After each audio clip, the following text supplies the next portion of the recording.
Any relationship or marriage that lacks these three basic essential traits or virtue must surely break, or is breaking already. Hear me again. Any relationship or marriage that avoids or shy away or lacks these three basic and unique virtues breaks or is breaking already. Many marriages today doesn't work anymore, especially in these 21st centuries. You see lots of marriages hitting the rock, heading to the courtroom all the time due to little minor things, little foxes that spoils the wine, due to irreconcilable differences or what have you. What have you not? Simple thing that he always steps on my feet. That's why we are heading to the courts to get divorced. What happened? Cancel some couples that are doing beautifully well in the outside. Are you trying to tell me now that there's no integrity in marriage? You see people posing outside to be best and better in a relationship, but inside, either the man is killing the woman or the woman is killing the man because of irreconcilable differences. Little things that can be adjusted, but because they lack these three basic things. The first one, if your marriage wants to be stronger, if you want to, this is a strong bedrock on which when you build your relationship or your marriage, it's going to last longer until Jesus comes.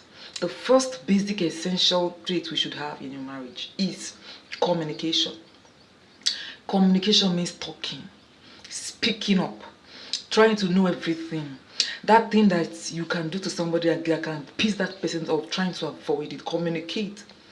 What are those things you really need in this relationship or want, and those things you don't want? You have to communicate it, my darling. If you don't communicate it as a woman, at the long run, you might be shooting yourself in the legs. Love covers multitude of sin. I know. Love is blind, but marriage is an eye-opener. Marriage, you open all those things you refuse to communicate while dating, all those things you refuse to communicate while in the early years of your marriage becomes a hurdle. So communicate everything. Don't leave no stone unturned. Don't feel like you are nagging too much or you are disturbing somebody's peace. Please communicate.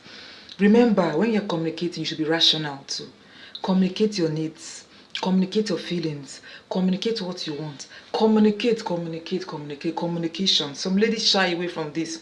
They will feel that they are a better woman by not talking. You are swallowing, you are bearing. You are digesting negativity. One day you burst. It's just like wine. When you are putting new wine in an old bottle, it's going to burst because in marriage you got to see some behaviors and characters you didn't see during dating. Marriage is a reality. Why dating and dates are illusions, but marriage is an eye-opener.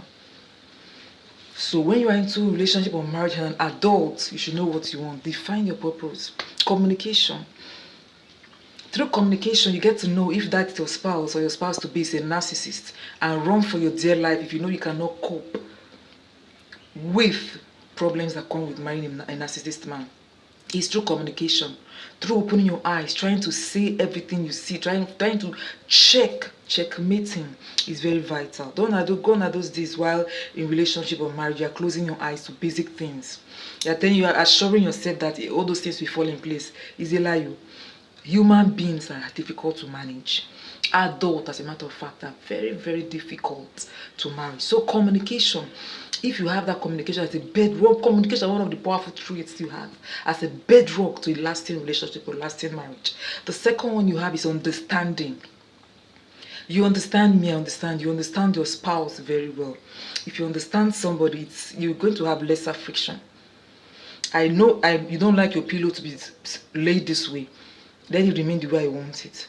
I don't like my rice to be prepared like this. Please do it like this for me. I don't like people squeezing my clothes after washing. I want it to be folded. I don't want this, I don't want that. These are my reasons. Intelligently. Understand your spouse. Make yourself understandable too. Let your spouse, find it easy to understand you. Make it easy for yourselves. You don't have to be too tight. You don't have to be, ambiguous. You have to be very simple if you want your relationship and your marriage to work. Understanding is one of the bedrocks of stronger and lasting relationship in marriage. The third one I have is adjustment, Mr. Adjustment. Two incomplete, two, different people coming together in a relationship and marriage, it's a hustle. Like it or not, forget about love. Because sometimes love, marriage does not really stand strong only on love. Marriage do not just stand based on love. Sometimes you look for that love, you not see it. But when communication is there, understanding, adjustment, being able to adjust, because life is a journey, it's a transition. It's not a competition, it's not a race. It's not pretense. It's reality, becoming, learning in the process, enjoying in the process, fulfilling in the process. That is adjustment. Trying to unlearn and relearn those negative things you are doing that is killing your partner, and your partner is consistently telling you, I don't want this, you should adjust, you should be able to adjust. Hear me, beautiful woman, beautiful lady. If your spouse is not willing to adjust to certain things you are pointing out to him or her in a relationship, especially negative ones, that your spouse is a narcissist. It's one of the simplest signs you can use to trace them.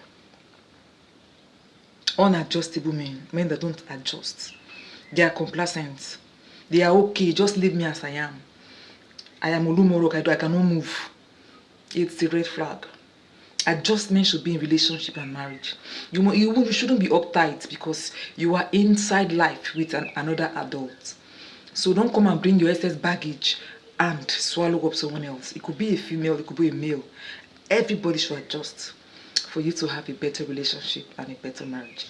Remember, I'm Lovie Biani. On this channel, I encourage, motivate, and inspire women to be a better version of themselves. Together is a win-win for us.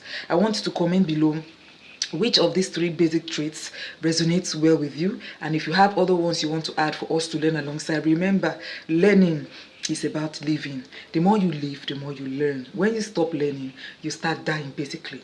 Drop your own basic trait that you feel can resurrect a marriage or can move marriage or relationship forward, and God will bless you for doing that. Thank you. I will see you again in my next one.